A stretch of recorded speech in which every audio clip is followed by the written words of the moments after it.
all you Bridgeville listeners. So this podcast between me and Joey Schneider was recorded before the big blockbuster deal between the Chicago Bears and the Carolina Panthers involving the number one overall pick in the 2023 NFL draft. So a little bit of our Bears talk and Panthers talk today will be out of date. We will get all of the reaction for the Bears and the Panthers deal this Thursday on Brandon's World.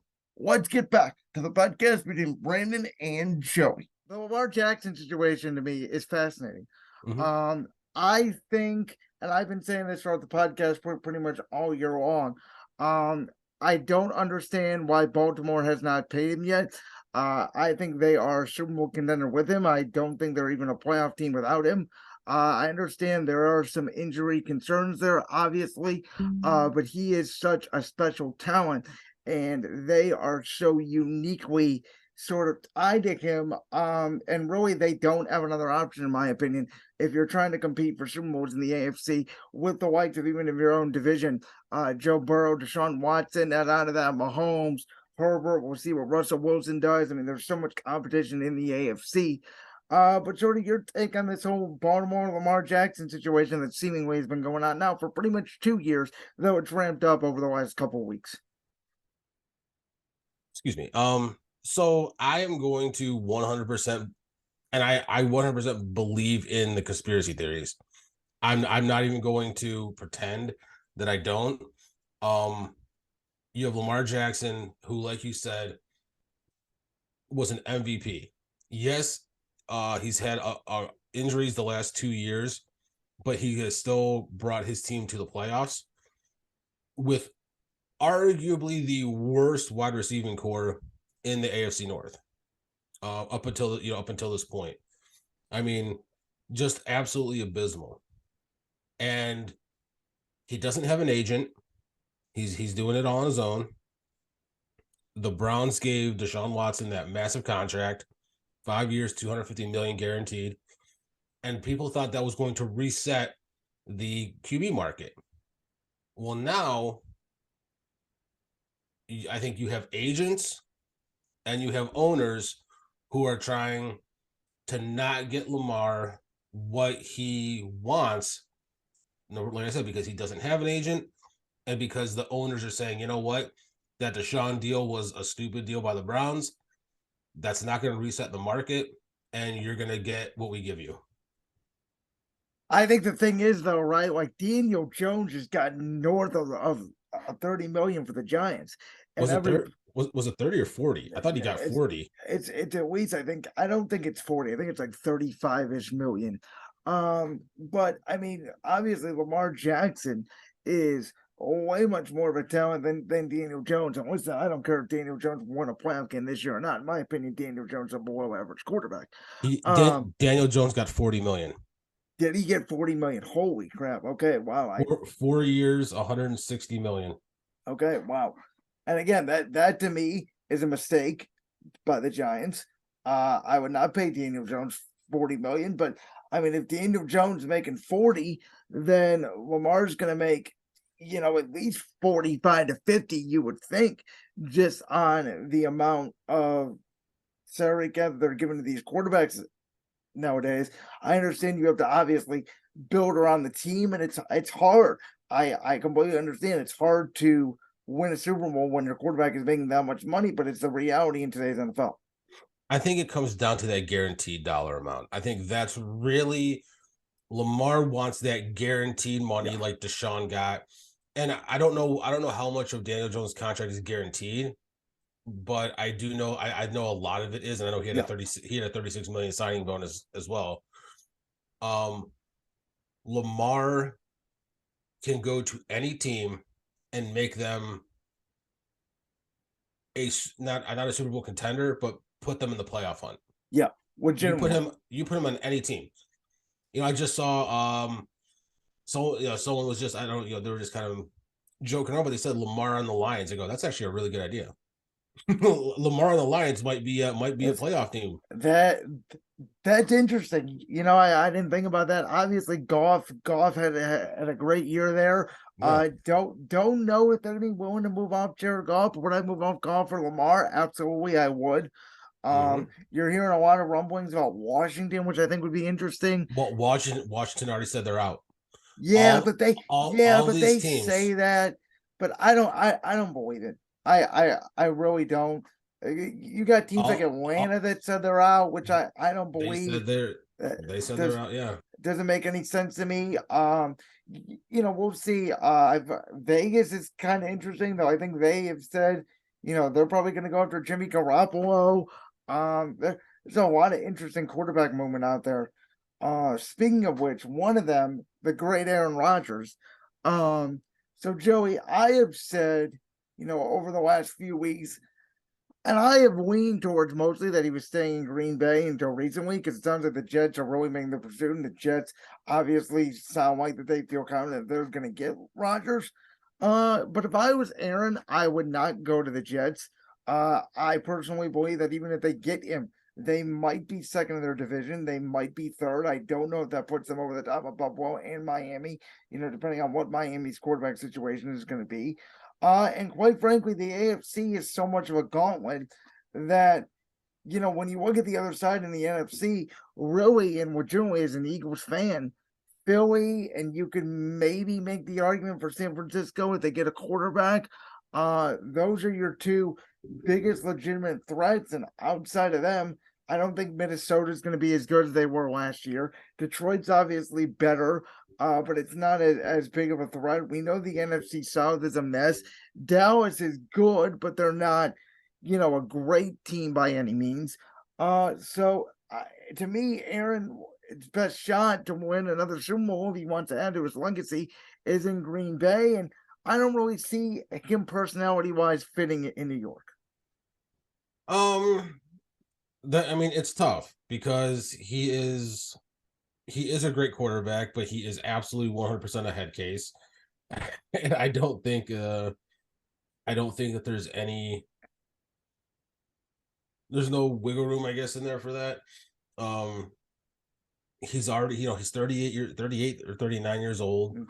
So he may only have 1 or 2 years left. I don't think he's gonna be able to keep going like Tom Brady did, and finally hit the wall at 45. So if a team's gonna really go for him, then it's got to be a team that is that's not trying to be a contender, that is already a contender, and they're missing a stud quarterback. Yeah, I completely agree, which is why, and I think. Go ahead. No, go ahead. Well, I said, this is why, nobody else had pitched it, but I thought, why not Tampa? Obviously moving off Brady to Rodgers for 1 year. I think there's a consensus out there. A lot of people think Tampa's going to tank, and I don't think Tampa has a tanking roster necessarily. I think that they needed a reset. They obviously need to get their offensive line showed up, but that team is still good. And you could argue really that Brady did not play bad last year. It was more on the defense. And so that was an option that I'm surprised no one was talking about, just from my perspective. How about Lamar to Tampa? Lamar to Tampa would be interesting. Now, I had said too, if I was Tampa, obviously you still have Mike Evans. You still have Chris Godwin. Would you be willing to give up one of those two, maybe a third or a second round pick? And I said maybe even Jordan Love to Tampa too. If Aaron goes back to Green Bay, do you call about Jordan Love? I don't think Tampa's in a rebuild situation. A lot of people think that they're going to tank for Caleb Williams. And I just don't think that roster is a rebuild roster. I think you need to fix the quarterback position. And so Lamar, Aaron, Jimmy Garoppolo, I heard is a name that could be thrown out there too. Mm-hmm. I don't know. It's very interesting. If the Jets don't get Rodgers, and then I think if they don't get him, I think that they would pursue Lamar, which I don't know if they're going to get Lamar. I'm guessing Lamar's going to end up back in Baltimore some way, somehow. Even if he gets the transition tag on him, I think Baltimore will probably end up matching that. Because again, I don't think Baltimore is a choice. If one of these two teams, I think the Jets or the Ravens, are going to wind up not having a quarterback. Because the Jets, they won 7 games last year, but Mike White played okay. He ain't the answer. Zach Wilson's awful. I don't know what. Like, can you get a 5th or a 6th round pick for him and just get him out of New York? He seems like he needs a fresh start. And one of these teams is not going to have a quarterback. Zach Milfson is one of my favorite quarterbacks in the NFL. So you better bite your tongue when you talk about that young man. He is a legend already. Yeah. More for his off-field shenanigans than out-field. But oh man. So kind of getting to the Lamar thing, I think that a lot of teams, if I'm not going the conspiracy theory route, I think a lot of teams are out on Lamar because they're afraid no matter what they offer, Baltimore will match it. Which I mean, I get it. It makes sense. I'm wondering too. I feel like almost the Rodgers domino has to fall before the Lamar domino starts. Well, you would still need to trade for Lamar. And I think that's the problem too, is how much money are you going to have to give up on top of having to give up draft picks? When you so as you know, and you know, if everyone out there doesn't know, you know, I'm a Browns fan. We know that Brandon's an Eagles fan. You know, we sold our soul to get Deshaun Watson, and Jacoby Brissett played great for us this year. And then, you know, Deshaun came in, flashed a couple of times during the last 6 games, but we knew we weren't going to the playoffs. But that's a big contract. Guaranteed $250 million. And I do think the owners don't want to reset that market with that big of having to give, you know, that much money, especially guaranteed. But I think that it is going to up the market to a point where you are going to be looking at 215 million. Yeah. Where most of it might be guaranteed. Well, and again, I get the fear, but also it's a quarterback driven league. We've seen it now. Obviously, 2023, the league has pivoted more offensively. Like, I would be willing. Rodgers is interesting, right? Because it's like 1 or 2 years, but Lamar is in his prime. And he's only 26 years old. Right. And as I alluded to earlier in this podcast, you know, there's been, you know, well, he's been hurt the last 2 years. Listen, almost one quarterback hasn't been hurt. I mean, in the NFL this year, we had many situations where stud young quarterbacks were getting hurt, and we had backups playing for 2-3 weeks at a time. You can make the argument over the last couple of years, the backup quarterback position and investing in it is one of the most important parts of your roster. I mean, it's football. Even though they're trying to protect the quarterback, we've seen it. You know, obviously linemen are going to get hurt, receivers are going to get hurt, running backs are going to get hurt. Quarterbacks are a part of getting hurt. It's going to be a part of the game. I think that the quarterback the quarterback has always been the most important position in football. I don't know if that's ever really been in doubt, even in you know, you could going back years and years. I actually think a position that's being more coveted now, the two positions, is wide receiver and defensive line. And I completely agree. And the reason I say that is because you can give a mediocre quarterback 2 really good receivers, and all of a sudden that team's offense is on fire. I mean, think about this, Joey. Last year, a lot of people, I don't know how you felt about this. I personally thought that Tua was a bust in Miami. I mean, you can go straight to Tua, and that's the example. You give a mediocre quarterback, really good receivers, Tyreek Hill and Waddle. And he looked like an MVP candidate before the concussion and everything, which they have a very interesting situation. If I was them, I would probably give Tua 1 more year. I don't think it's worth moving off. Unless you want to go after Lamar, that's the piece where I would be like, okay, if we can get Lamar, but I doubt it's going to happen. They already said that. That I did see that they're sticking with Tua. Mike McDaniels came out, said he's going to stick with Tua. Tua's their guy, and I think it's a smart move. I mean, you still have, you know, upgrades you can make to that roster, especially on the defensive side of the ball.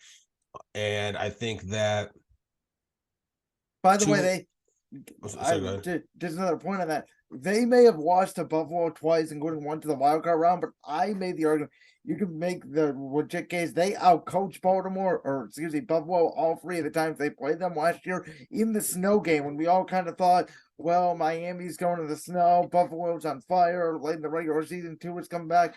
Miami had a great chance to win that game, and so Miami's in a good spot. They got to upgrade some pieces. I agree with you. But this whole quarterback carousel is fascinating. I want to ask you because I know you're a big draft guy. So I did want to hit this with you. Chicago. Okay. You got Justin Fields. There have been arguments, obviously, and I could hear both sides of it. Justin Fields is obviously a great talent. Did not have a lot of talent around him in Chicago. They certainly need to upgrade the offense side of the ball. Did not love the hiring of a defensive head coach, Matt Eberflus, for a young quarterback in Fields. But also, Fields did not win a lot. Now, it may be because of the roster, or it may just be because he just doesn't have winning intangibles. I'm not sure what it is, but for this year, there's a lot of good edge players at this draft where I think you could trade back with maybe Indy at 4, even Vegas at 7. If you wanted to make a double trade and maybe then trade back with Atlanta at 8 or Carolina at 9, like there are ways here for the Bears to get multitudes of first, second, third round picks for a team that doesn't necessarily need a quarterback. And then you go forward and you try to build this thing around Justin Fields. So this is a tough situation for the Bears because my number 1 overall player is Jalen Carter. Okay. And I know that he's had some off-field issues, but you're talking about 6'3", 310-pound defensive tackle, can move all across the line, had 15 sacks in his last 2 years at Georgia, 2 forced fumbles this last year, 3 passes defended, just gets his hands up, manhandles linemen. I mean, he's going to be a stud in the NFL. I really believe that. So you're looking kind of at the draft order, and you got, behind you have, the Texans, who are going to take a quarterback. It's either going to be Bryce Young or CJ Stroud. But then you got the Cardinals sitting at 3. I don't think the Cardinals are going to take a quarterback. I think they're going to stick with Kyler Murray, especially since he's getting paid, I think $40 million, something ridiculous. So so that's where if you trade back to 4, you're not going to get the consensus number 1 overall. And especially now, they had JJ Watt retire. You need people in that, defensive line. Yep. So I think the Bears would lose out on Jalen Carter there. But again, it depends on, you look at Seattle's not going to trade. They just re-signed Geno Smith, so there's no point in them trading up to try and get a quarterback. The Lions at 6, I don't think you really need to worry about a quarterback. The Raiders, maybe. With Vegas, now Vegas is interesting because Josh McDaniels, as a head coach, is very, very shaky. He's on very shaky ground. And especially now that Derek Carr is out of there, which him and Derek Carr seemingly did not work. To me, if McDaniels doesn't work this year, he's probably getting fired.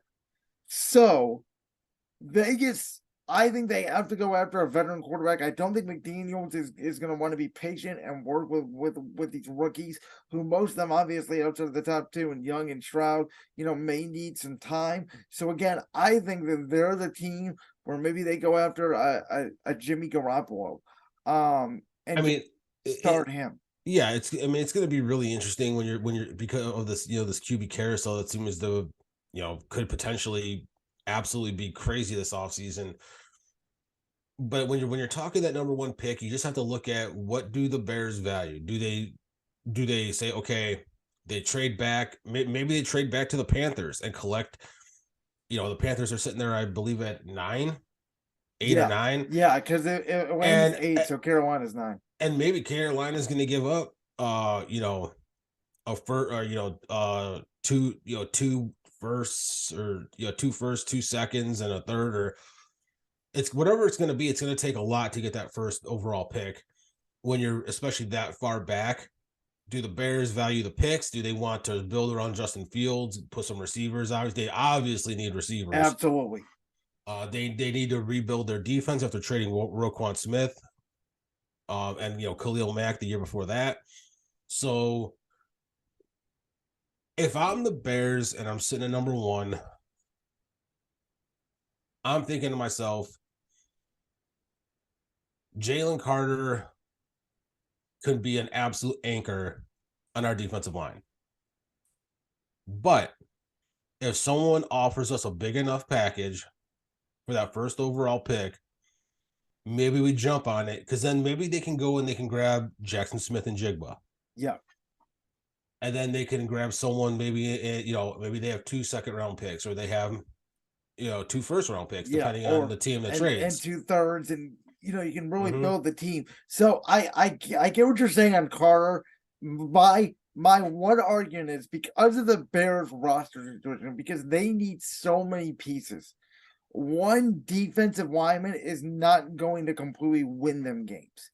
And I don't want to say it would be a waste of a pick, but I don't feel like Jalen Carter changes your franchise overnight, as opposed to, hey, yes, we may pass on this great potential generational defensive talent, but there's also pretty good defensive linemen out there that we can draft and build the defense up via draft and use $100 million that we have in free agency to shore up the offensive line. And maybe you go out and you spend, potential money on a receiver if you're not going to draft it, if that's the route that you wanted to go. Right, but you also have to look at the free agency market and who's going to want to go to Chicago. They don't have a great reputation with their players, especially trading Roquan Smith and Khalil Mack, and that's a good point. So they're just in a really rare situation. I think that if Justin Fields was 30 years old, then maybe, but I think that he's still super young. I think Justin Fields is 24. Yeah, I mean, if Fields was 30, you're probably taking a quarterback. Honestly. Right. Well, I mean, unless Fields was, a super, 30 years old as a dynamic quarterback is still young nowadays, considering, you look around at like guys like Aaron Rodgers and Tom Brady and, but then it goes back to the mobility factor, right? Those guys didn't move as much. So we're seeing, I'm not sure, if a 30-year-old Justin Fields is going to be able to use his legs, and we haven't seen the ability of him consistently in the pocket to make the throws. I think that's the biggest concern with Fields, though my argument is, what weapons does he have to even see if he can be legitimate to make those? Because they went out, they traded, what was it, a second or a third round pick for Chase Claypool, who pretty much did nothing in Chicago. They expect him to be a number 1. I think most smart football fans know he's really not a number 1. He can be a really good number 2. He's a really good 3 and a slot guy to me on a really good team. But yeah, I mean, I get it. I get why they tried to see it, but I think Chicago, their organization has been so defensive-minded focused since basically the 80s. I mean, they hang their hat on the 1985 Bears, It's not 1985 anymore. It is 2023, and as great and as good a defenses as you need to win Super Bowls, I believe, and I've said this now for the last 2 years, the league is leaning offensive, and we've seen the advantages. The teams that have leaned offensive and surrounded their quarterbacks more with talent, even their defense is not as expensive per se, or doesn't have as much talent, they're still winning a lot of games. You look at the top teams in the league, they're mostly winning offense in today's game. Yeah, I mean, I think that the Bears looked at Chase Claypool the same way the Steelers did for like 1 or 2 seasons. Like, he's going to be the next DK Metcalf. But DK Metcalf, there's only one of him. 6'5", blazing speed, can jump. That I gotta say, I gotta tell the people this. I gotta give my man Joey Schneider a lot of credit, because before this season we were talking. We were in a fantasy draft for Believeland, and Joey picked DK Metcalf. And I said, DK Metcalf, I know he's great, but I was like, who the hell is going to get him the ball? And this man literally told me, he said, Seattle. They're not going to be as bad as people think. And Geno Smith and the Seattle Seahawks were one of the most fun stories in the National Football League this year. Seattle gets to the playoffs. Now the question is, they have, I believe, the 5th or 6th. I think it might be 5th because I think Detroit is 6th. They have the 5th. They have the 5th pick in the draft. There's a lot of talk about Seattle potentially drafting Anthony Richardson, the quarterback out of Florida. Well, they got two firsts. Yeah, that's right. Because they have their own and Denver's. And I believe they have 2 seconds as well. So Seattle's sitting pretty right now. I actually don't see them taking a quarterback. Excuse me, there's my one. I don't see them taking a quarterback. I see Seattle going defense to try and rebuild what they what they had, because it's obviously not there anymore. But I mean, who knows? I mean, look at they drafted Kenneth Walker last year, who ended up being a great running back. They still got Tyler Lockett and DK. They didn't trade either one, and before the season, we thought there was a lot of buzz that one of those two were going to get traded, so they could acquire more picks, but they didn't. Geno revived his career. Just got a really nice payday from Seattle as well. I believe it was 3 years, $35 million. Yeah. And well, the 3 years, $35 million a year. So, really, really good for Geno. The thing with Seattle is you can make the argument that they're never going to have this, and Pete Carroll's even said this. We're usually picking in the 20s. We're probably not going to have a top 5 pick again. And do you really believe that Geno Smith is the guy for you 5-10 years from now? I don't. I think he's a really nice story. But I do think that there are some raw quarterbacks in this draft that, with Geno behind them, maybe they get a couple years. Maybe they do develop with those 2 receivers. Listen, they drafted both their starting tackles in last year's draft. You're probably not going to have a draft like they had last year. I think they had 5 or 6 starters they got legitimately just in that draft alone. I agree that they need to build up the defense, which I think you can do in later rounds. I think with this pick, I'm looking at Will Levis. I'm looking at Anthony Richardson. And I think I'm thinking about taking a quarterback to sort of protect my future and let him learn for 1 to 2 seasons under Geno. Right, but you can't forget DK is I think 26 or 27. Lockett's 30 now. So how many more years do they have of those great receivers? So yeah, I agree with you, but I personally think the smarter move is to actually move back and acquire more. Could you move back to like 10, 12?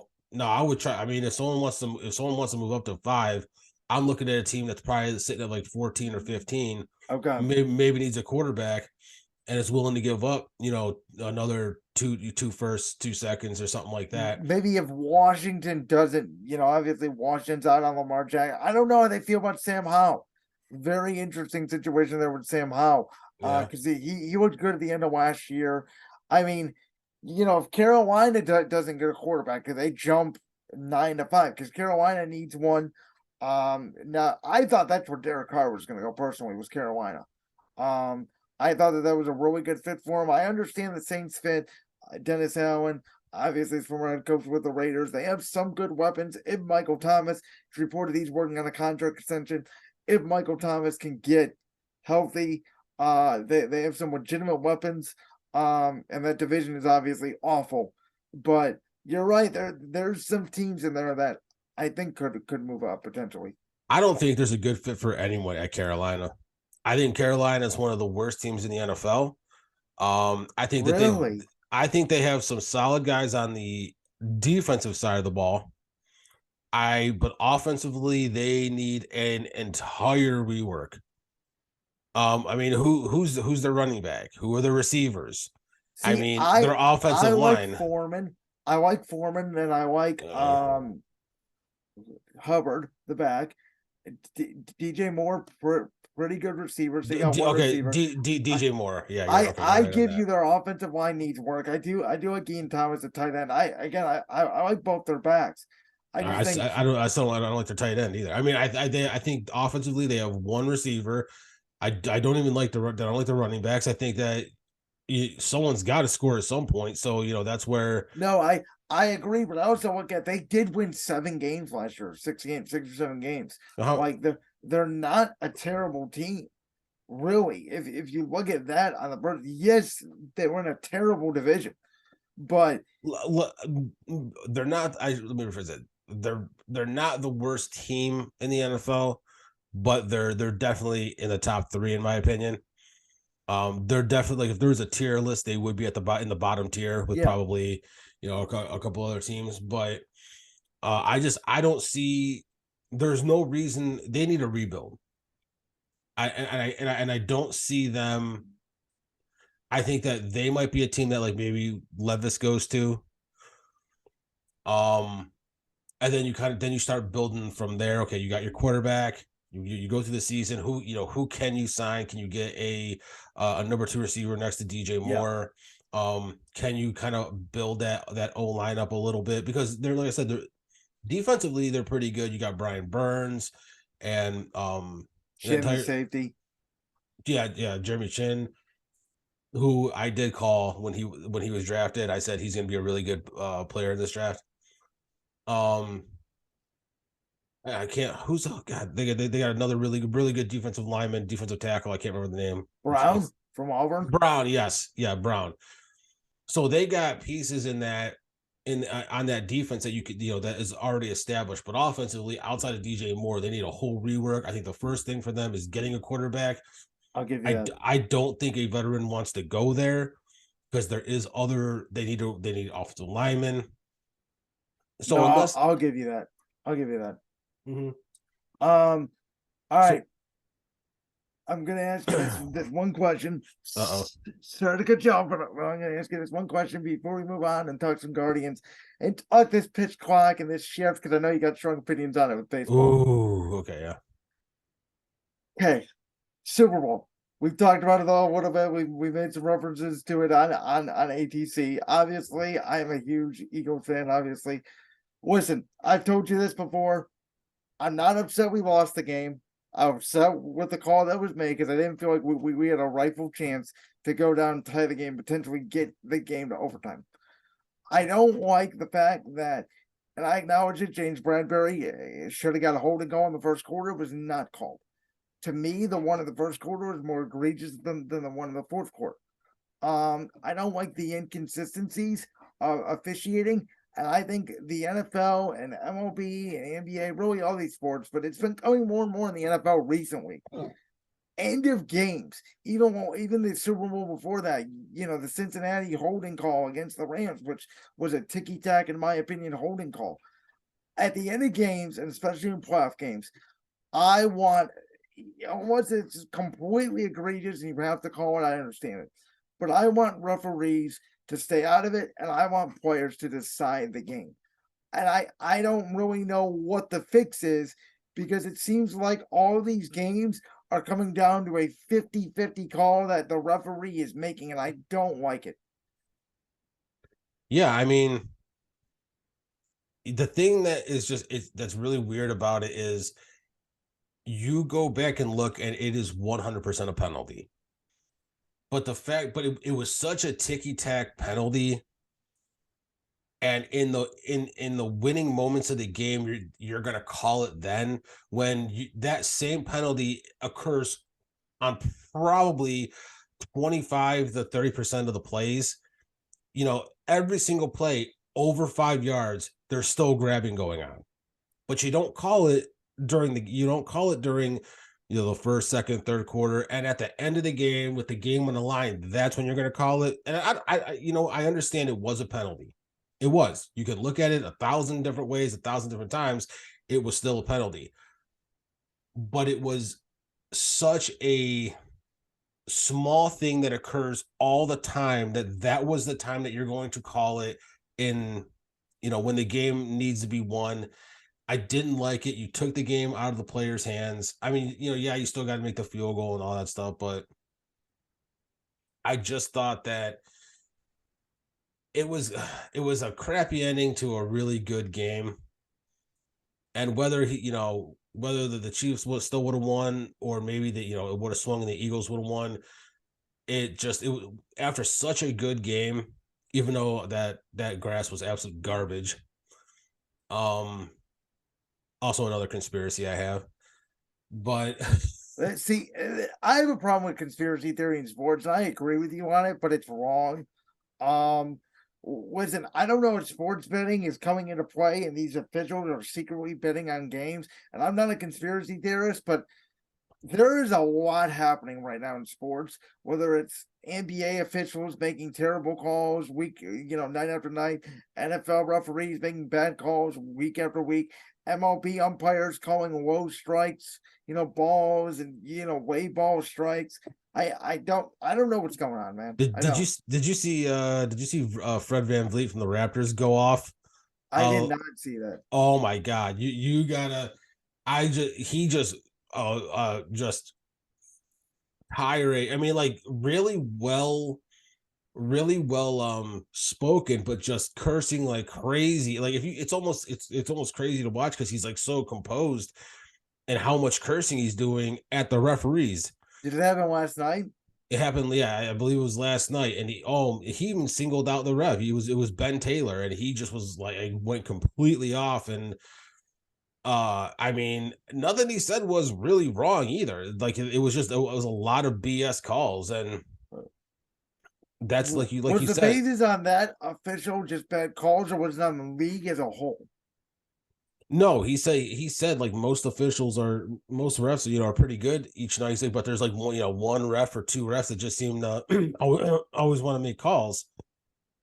Excuse me. And a lot of times it takes the flow out of the game, it takes the players out of the game, and maybe you're going on a run and you get called for some, really either a no foul or some really small Judgment day foul. at best, a really judgment 50-50 call. Right. And it happened enough last night where it seemed like the Raptors, they were about to go on a run and then boom, they would get it and it would mess up the flow. And then they would go on another run, boom, they'd get another one and mess up the flow. And they really were such like I like the term ticky tack fouls. Yeah.